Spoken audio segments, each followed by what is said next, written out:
friends, it's Katie. I wanted to share something that I've been doing for a while that has really helped me feel more confident in my ponytail. So what I did was I'd get a scarf, or you could even cut up some material, fold the scarf. So first I fold it in half like that. Then I fold this triangle bit in here, and then I simply keep folding.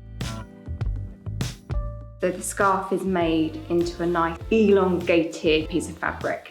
Then I put it over my ponytail and I simply do a double knot.